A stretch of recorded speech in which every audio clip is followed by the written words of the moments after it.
welcome to the second of my online free tutorials. Today we'll look at blues scale improvisations. It's important to note that gospel and blues travel parallel paths. My book, The Craft of Jazz Piano, explores the harmonic and melodic traditions of these two forms in more detail. Now, experienced jazz players are unlikely to find anything new in this tutorial, but anyone beginning their journey will probably benefit. Also, over the years I've taught improvisation to a lot of wonderful and accomplished classical players and teachers who are intrigued by jazz but unsure of its workings. So hopefully today's tutorial will shed some light on the subject of the blues. The 12-bar blues in its most uncluttered form is all dominant seventh chords.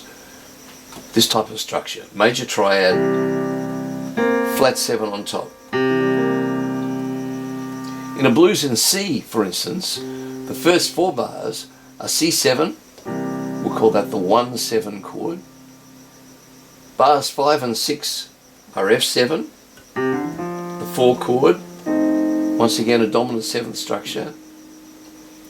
Bars 7 or 8 go back to the 1 chord, C7. Bars 9 and 10 are G7, a 5 chord, 1, 2, 3, 4, 5. Bars 11 and 12 are the turnaround bars. These are the bars that turn the player back harmonically to the beginning of the form. Bar 11 in an uncluttered blues would be C7, and bar 12 would be G7, the 5 chord that actually harmonically turns you back to the beginning of the form. Over this uncluttered blues sequence, most players will use what we call a blanket blues scale approach. If you listen to people like B.B. King or Eric Clapton, or the vocal stylings of the early gospel, spiritual and blues singers, through to the phrasing of singers like Aretha Franklin or Ray Charles, you'll hear ample use of this blanket blues approach. Let's start with the E-flat major pentatonic scale. Now, the major pentatonic is simply the major scale with the 4th and 7th degrees removed. So the E-flat major scale, the 4th and 7th degrees are A-flat and D natural. If we take those out of the scale, we have an E-flat major pentatonic. If we play those same notes, that E-flat major pentatonic, from C to C, which is the relative minor, we get the C minor pentatonic. We'll call those 1, flat 3, 4, 5, flat 7, 8 of the C minor pentatonic. If we now add a half step between the 4th and the 5th, we create the C blues scale.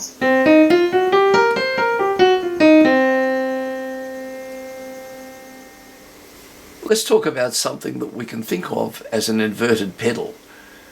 Now, a pedal tone is usually a repeated bass note that sits under a variety of chords, in this type of thing.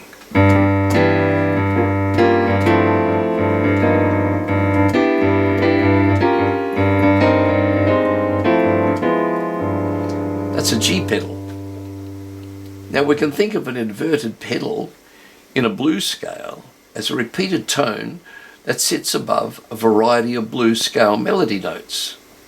So let's play the C blues scale in 1 octave descending.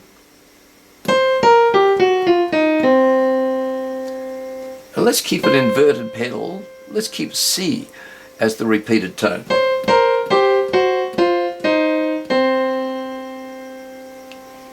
The 5th finger plays the inverted pedal, while the thumb, index and middle fingers, 1, 2 and 3, play the melody phrase.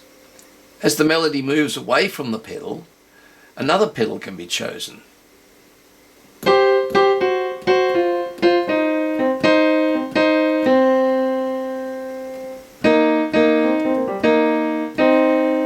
Now I'm using the E-flat as a pedal because the hand it fits within the hand range.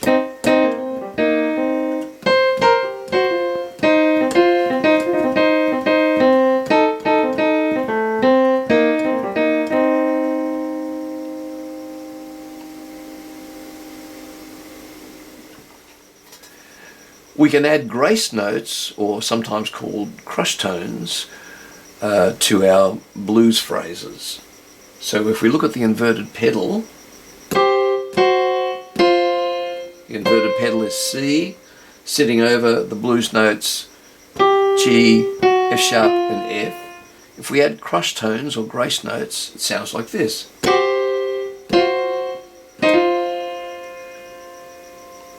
Now jazz players tend to use blues and bop melodic phrases. A blues phrase would be either drawn usually from the 1 blues scale or the 6 blues scale. So in a blues in C,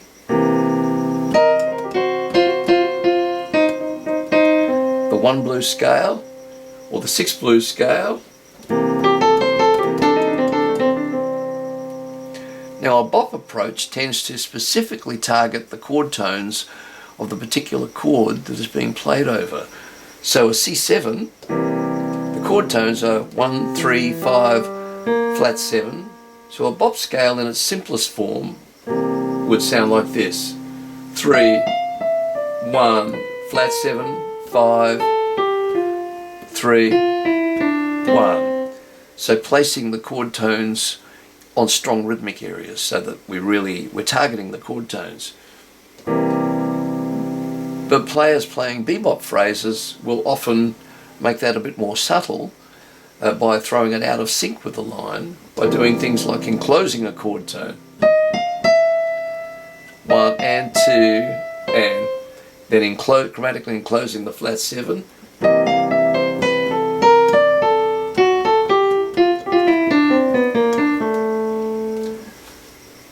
Great jazz players tend to move between the blues approach and the bop approach quite smoothly, so you don't really hear the seams of where they're playing a 1 blues or a 6 blues or a bop phrase which is specific to that particular chord over which it's being played. Detailed fingering for the entire jazz scale syllabus, including blues and bop scales, can be found in my book, The Craft of Jazz Piano. There's also a rather extensive chapter on the bebop approach to improvisation called Spelling Out the Changes and Note Placement. Now I've composed a blues called Mixed Bag Blues to demonstrate the principles that I've just been talking about. The melody is inspired by characteristic phrases or licks used by jazz greats such as Herbie Hancock, McCoy Tyner or Oscar Peterson, and it weaves in and out of blanket blues scales and bop phrases. Often sections of phrases can be justified as either blues or bop when the notes are common to both approaches. I'll play the melody first over the first 12 bars and then improvise another 12 bars straight after.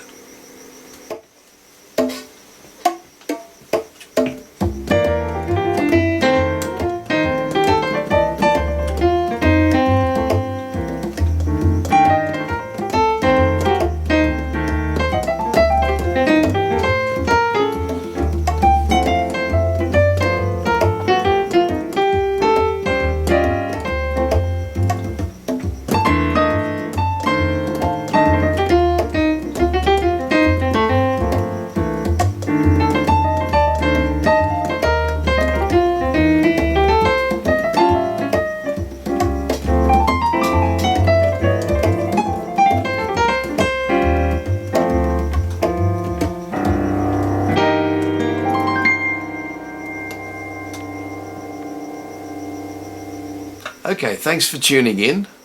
I look forward to talking with you next week for my next tutorial. Until then, have a great week.